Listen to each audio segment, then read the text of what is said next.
The PDP-Laban faction under former President Rodrigo Duterte wants to have a role in the checks and balances of the Marcos administration. The Liberal Party elects former Senator Kiko Pangilinan and Albay Representative Edsa Lagman as their top officials. And in sports, UAAP Season 85 tips off today with the UP Fighting Maroons launching their title defense.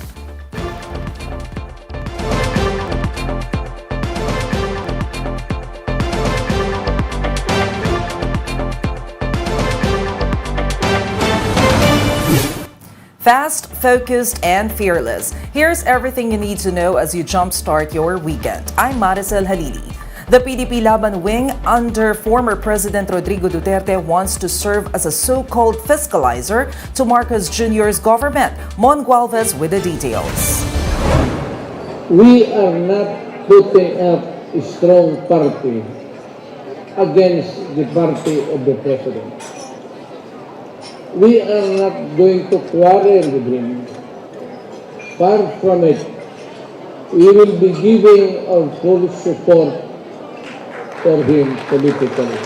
This is what PDP-Laban chairman and former President Rodrigo Duterte had to say about the Marcos administration. During the PDP-Laban National Assembly on Thursday, he clarified that while the party supports the government, they are also ready to serve as a fiscalizer. Meanwhile, Duterte said he has no bad blood against those who have already left PDP-Laban. He acknowledged those who chose to stay with the party. You hang on to this party because it will carry you to victory in the coming year. PDP-Laban has elected Palawan 2nd District Representative Jose Alvarez as its new president. He was nominated by his predecessor Alfonso Cusi. Senator Robin Hood Padilla, meanwhile, was officially named Executive Vice President of the party. Other VPs include Senator Francis Tolentino, Cebu City Mayor Mike Rama, and Senator Bato de la Rosa. Duterte remains as the chairman of PDP-Laban. Whether we like it or not, siya yung muka ng party. Siya yung nirerespeto, ginagalang, and with his 81% popularity, trust rating palabas bilang Pangulo. Iba yung respeto sa kanya.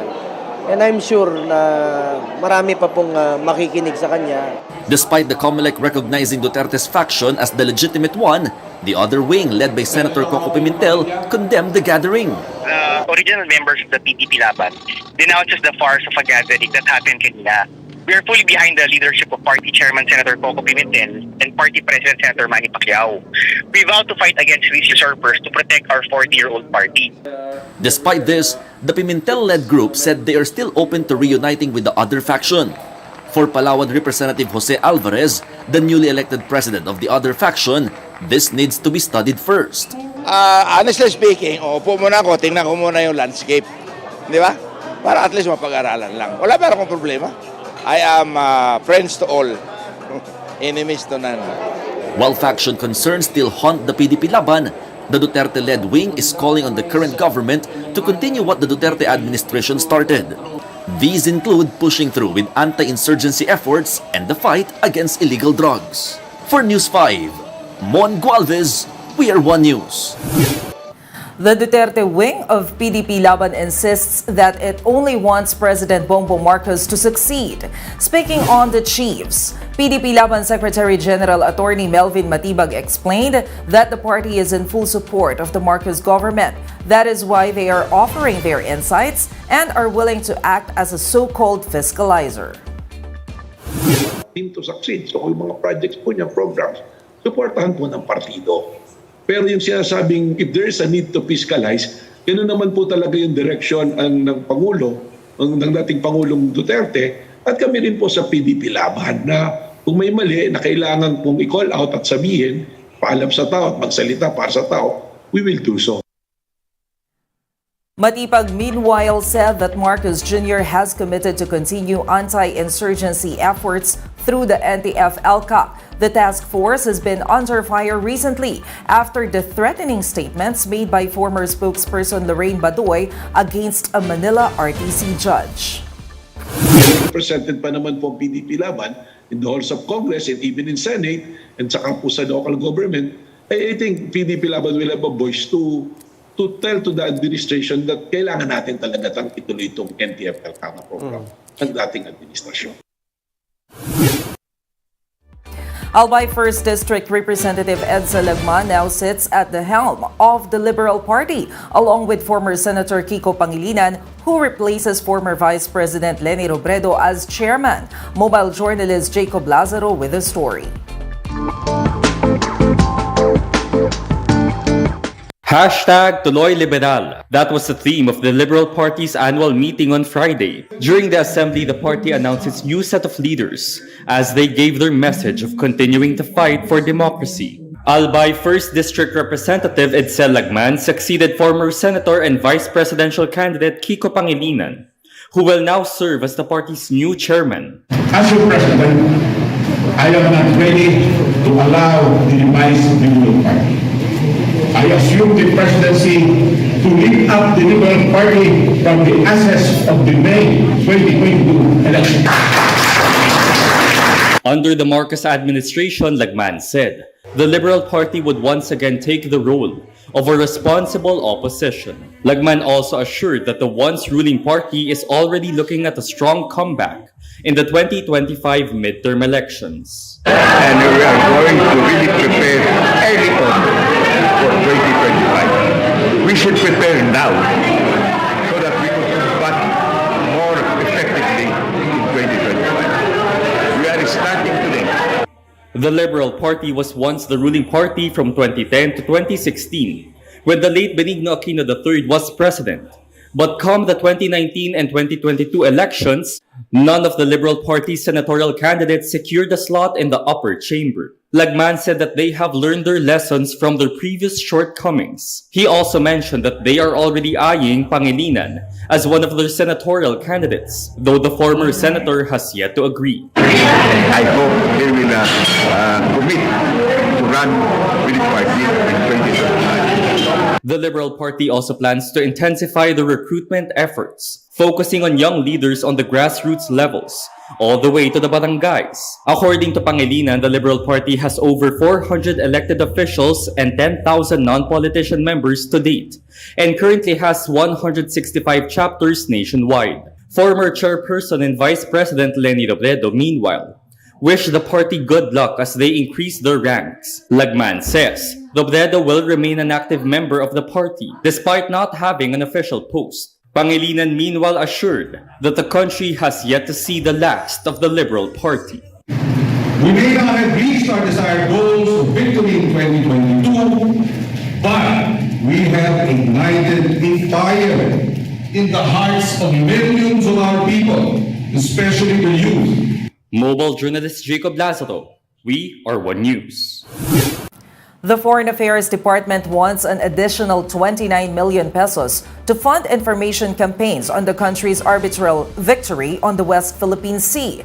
The DFA said the proposed amount will be used for programs seeking local and international awareness on the 2016 Hague ruling. The DFA plans to launch a book on the country's milestones heading to the arbitral win. Part of the budget will also be used to pay personnel engaged in marine research in the West Philippine Sea. We'll be back with more stories after the break. Keep it here on One News.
You're still watching One News Now. I'm Maricel Halili. In the PBA, the NLEX Road Warriors held the Blackwater bossing scoreless in a critical part of the fourth quarter to complete a 105-102 comeback victory.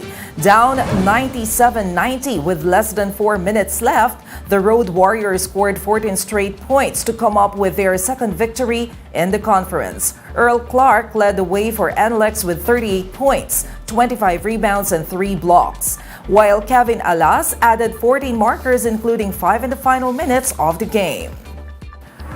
Robert Bolek, meanwhile, turned in his best PBA performance to date as Northport completed a 101-95 overtime win over Meralco. Bolek put the Batang Pierre on his back with a career-high 44 points on top of 7 assists and 6 rebounds, taking over in the fourth and extra periods, where he erupted for half of his scoring output. The UAAP is set to make its highly anticipated comeback with multiple Final Four contenders set to clash on opening day. The Adamson Soaring Falcons will look to start strong as they face a rebuilding USD Growling Tigers at 2 p.m.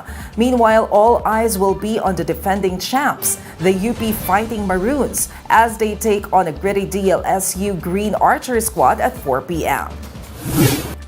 And those are the top stories of the hour. Join us later at 9 in the morning as we continue to monitor the day's biggest stories. You can also catch One News on the Signal Play app. Register for a free account now at www.signalplay.com and stream One News live anytime, anywhere. I'm Maricel Halili. We are One News.